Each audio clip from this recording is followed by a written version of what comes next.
Oh yeah, then gears whining. This thing's about as straight as you are. Come on, Jimmy. All right, go left, straight. All right, straight back. Almost exactly 1 year ago to the day, I bought this beautiful EM1.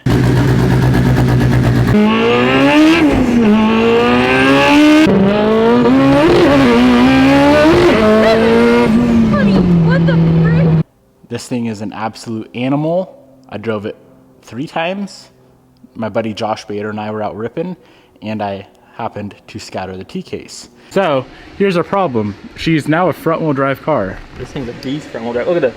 There's no feedback, no front tire spinach. Damn. Sure. So we got to pull the T-case real quick. It's only 4 bolts to get it out, and we got to figure out what happened. I'm guessing the hypoid. I think the hypoid broke.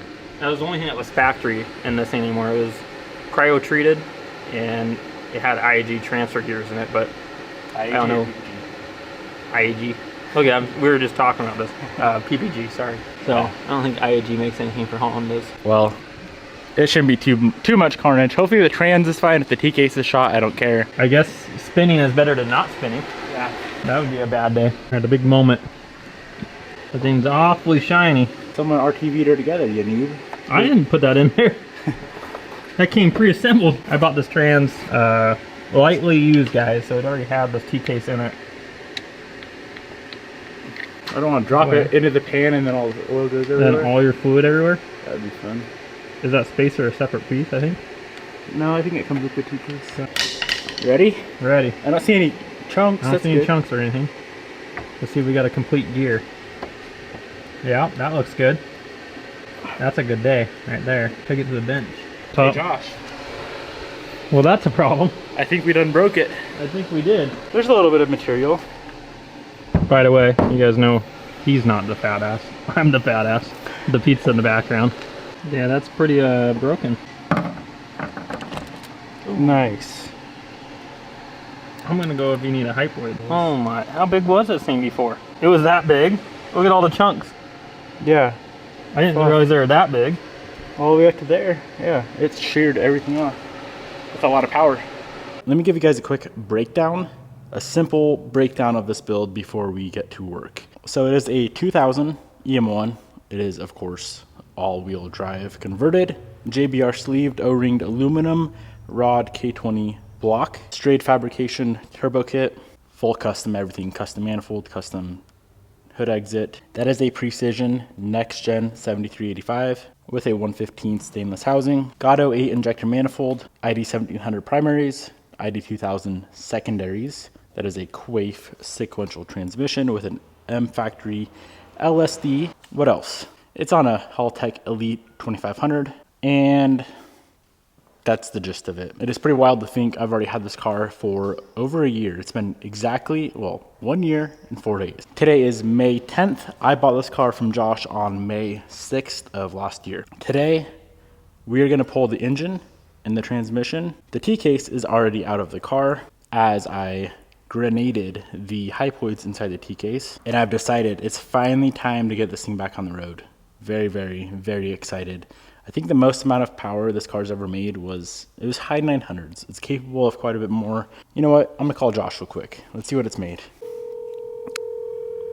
He's gonna ignore me today, for sure. Please leave your message. It was just shy of 1,000, if I'm remembering correctly. My goal is to get this thing back together, slap it back on the dyno. I want this thing to be in the 4-digit range just because I know it's capable of it. And I've never personally owned a 1,000+ horsepower car. All mine have been in like the 800, 820 max range, which is a lot of power. But this thing being an older Honda, how light it is, making north of 1,000, it's going to be pretty ridiculous. I want to show you guys the undercarriage, the underside of this car before we start tearing her apart. So like I said, the T-case, we already pulled out of the car. I sent that guy off, had it rebuilt, full PPG everything. Before it did not have the PPG hypoids, but now she does. Here's the drive shaft, viscous mount, drive shaft tube, of course the Wagovan rear diff, some very nice FCS fuel cells, nice little stainless crossover. Man, we even got some spider webs and bugs on this thing. Full drag suspension. Mr. Joshua set this car up for the track. But yeah, nonetheless, we may as well get to work. I'm going to be pulling out the motor and the transmission. We do have a good reason as to why I want to get this motor out of the car. And to be honest, it's a Honda. It ain't going to be that much work. Well, let's get started with draining out all the fluids. I guess T-case and trans are already drained on this car. On Hondas, it is the same fluid for both. Engine oil looks freaking brand new. Man, I don't know how big that pan is, but this thing takes a ton of oil. Wow.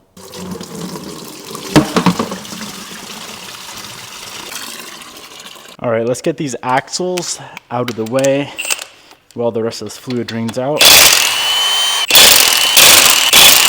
Good old OEM EM1 wheels. Okay, so I don't really need to remove the axle all the way, but I just need to get it swung out of the way.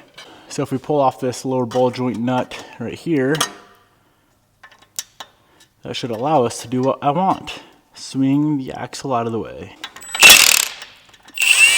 Well, that wasn't very tight.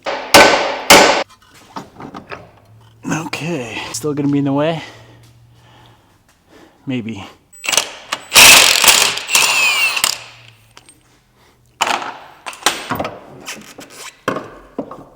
All right, that'll work for now. Later on, I might pull them out all the way, but as you can see, they don't fit through the knuckle, but that's plenty of space.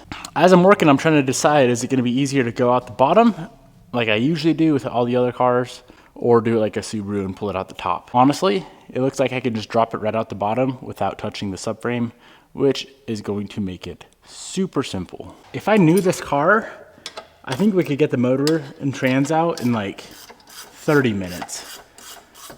Josh set this thing up very, very simple, very nice and easy to work on. So right now I'm pulling off what you would call, I forget what the Honda boys call it, the front mount that goes over to the traction bar.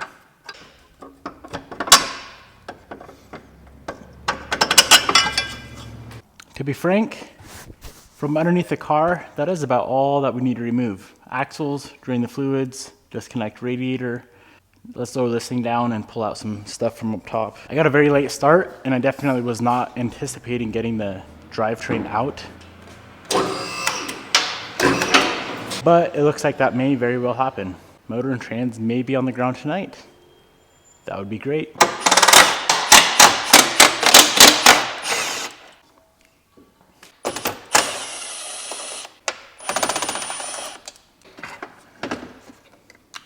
We could probably leave the intake manifold on the car or on the motor as we pull it out of the car, but I'm gonna go ahead and just pull the manifold out. So the intake manifold with injectors, all the injectors, fuel rail, and I'm gonna do the turbo kit as well. Pull all that off just so it's the motor and the trans together.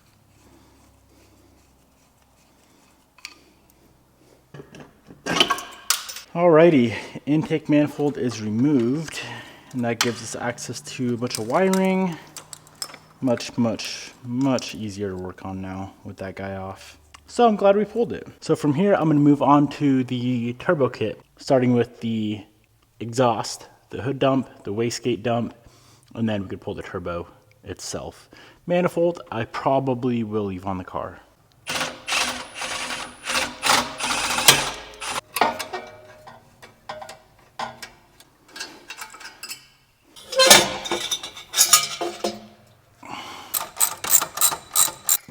Oh, that is a massive turbo. So far, this is everything that we have removed, and this is pretty much everything that needs to be removed. Radiator, front mount, some clamps, a massive intercooler pipe, strut tower bar, catch can, intake manifold turbo, wastegate dump, hood dump exhaust. Manifold can stay on the motor.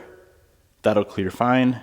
We need to remove that mount there, that mount back there, heater core hoses, that mount there. Shifter cable, and this motor and transmission will be on the ground. I'm gonna try and not mess with the adjustments on the shifter cable, because obviously how it's set up now works great, and I don't want to have to adjust it later.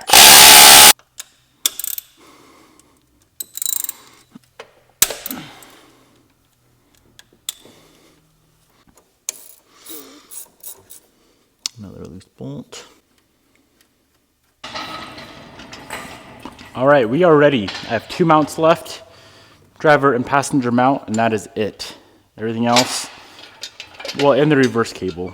I'm gonna deal with the reverse cable on the ground. I'll show you guys why when I get this set up out of the car.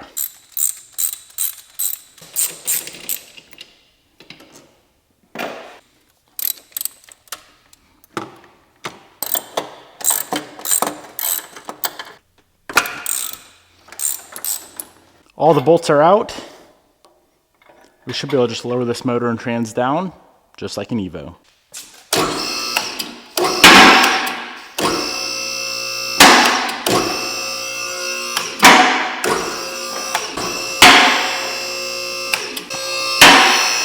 Alrighty, motor and trans are out on the ground.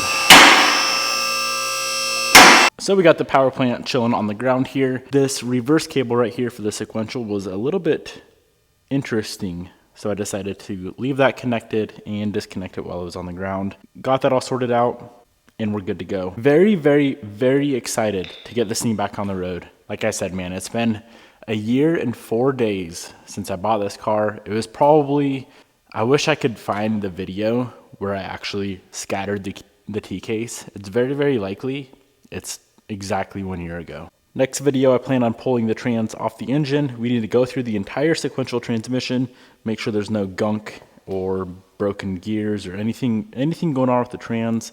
And I do need to go through the engine as well. That probably will be pushed off for at least two to 3 days, just because we're waiting on some parts to come in to go through the motor. I'm hoping the engine doesn't need too much love.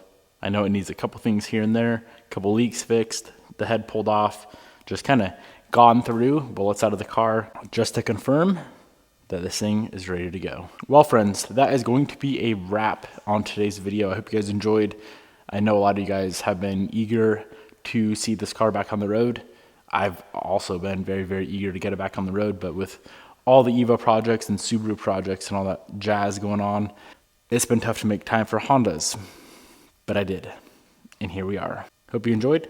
Peace out, and I'll see you guys when we yank that trans and tear it apart.